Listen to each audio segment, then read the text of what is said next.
देवभूमि उत्तराखंड में अब निकाय चुनाव की रणभेरी बजने वाली है। ऐसे में अभी से निकाय चुनाव को लेकर बीजेपी और कांग्रेस ने कसरत शुरू कर दी है। दोनों ही पार्टियां प्रत्याशियों को ढूंढने में जुट गई हैं। कौन जिताऊ कैंडिडेट होगा उस पर मंथन चल रहा है, लेकिन भाजपा के लिए एक बड़ी चुनौती भी है। क्या है वो चुनौती, देखिए हमारी इस रिपोर्ट में।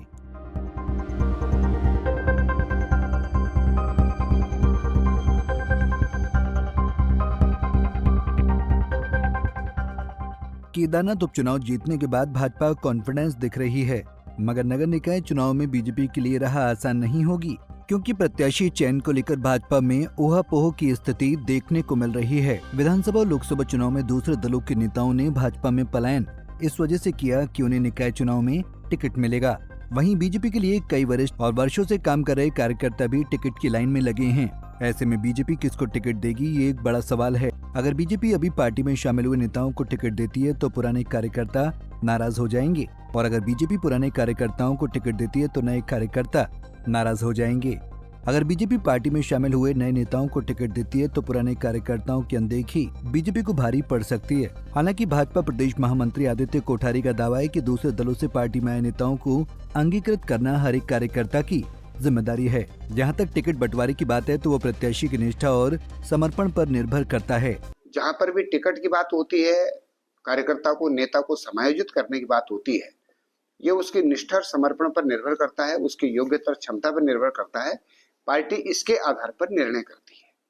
बहुत सारे लोग लोकसभा चुनाव के टाइम पर आए, सभी का पार्टी ने स्वागत किया है, और उनमें से सभी लोग भारतीय जनता पार्टी में कार्यकर्ता के रूप में काम पर लगे हुए हैं। जितने भी कार्यक्रम पार्टी के हुए हैं, सभी लोगों ने बढ़ चढ़ करके पार्टी के कार्यक्रमों में भाग लिया है, और हम सभी को एक समर्पित कार्यकर्ता के रूप में सबके साथ में व्यवहार करते हैं। और आगे जहां पर भी निर्णय की स्थिति होगी, सभी की योग्यता और क्षमता के आधार पर निर्णय होगा। बीजेपी के भीतर ऊहापोह की स्थिति का अंदाजा इस बात से लगाया जा सकता है कि पिछले दिनों भाजपा प्रदेश अध्यक्ष ने विधायकों और जिला अध्यक्षों की नब्ज टटोली, जिसमें जिताऊ कैंडिडेट पर विमर्श हुआ। ऐसे में देहरादून में एक अनार कई बीमार वाली बात हो रही है। विधायक खजान दास ने कहा कि 14 से 15 नेताओं ने मेयर टिकट की दावेदारी की है, जिसमें 4 से 5 महिला नेत्रियां भी शामिल हैं। मालूम हो कि देहरादून में भी बड़े पैमाने पर कांग्रेस को छोड़कर बीजेपी में कई नेता इस आस में शामिल हुए कि उन्हें निकाय में टिकट मिले। देखिए, अभी एक बैठक माननीय संगठन महामंत्री प्रदेश अध्यक्ष जी ने ली थी, और समस्त जो हमारे जनपद है, हमारे जो संगठन के जनपद है वो 19 है। 19 जनपदों से राय शुमारी ली गई थी, और जो ऐसे हमारे जनपद है, प्रशासनिक जनपद 13 है।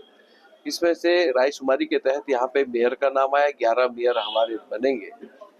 तो मुझे लगता है कि इसमें नाम जो आए हैं, कम से कम 14-15 नाम आए हैं अभी तक, उसमें विचार किया। उधर कांग्रेस ने भी बीजेपी पर कटाक्ष किया है। कांग्रेस के वरिष्ठ नेता और पूर्व कैबिनेट मंत्री हीरा सिंह बिष्ट ने कहा कि ये बीजेपी के लिए गंभीर चिंता का विषय है कि वो अपने वर्षों पुराने नेताओं पर विश्वास जताएंगे या पलायन करके भाजपा में गए नेताओं को प्राथमिकता देंगे। हालांकि उन्होंने कांग्रेस को भी नसीहत दी है कि जिन नेताओं ने हाथ का पंजा छोड़कर बीजेपी का कमल थामा, उनका रिवर्स पलायन स्वीकार न जाए। निश्चित रूप से देखो, किसी भी संगठन में हो, जो आ गया राम, उनका किसी का अधिकार छीनेगा, उनको पीड़ा होगी। चाहे हमारे यहाँ आए या हमारे यहाँ से जाएं, तो प्रायोरिटी है तो पार्टी लेवल पर अपना आप तय करनी होगी। उनको दल बदल वालों को प्रायोरिटी दे, या अपने मूल कार्यकर्ता को जिनके संगठन खड़ा है उनको प्रायोरिटी दे। ये गंभीर चिंता का विषय बीजेपी के लिए है इस समय, क्योंकि हमारे यहाँ से बहुत से लोग अपने निहित स्वार्थों को लेकर पलायन कर गए थे।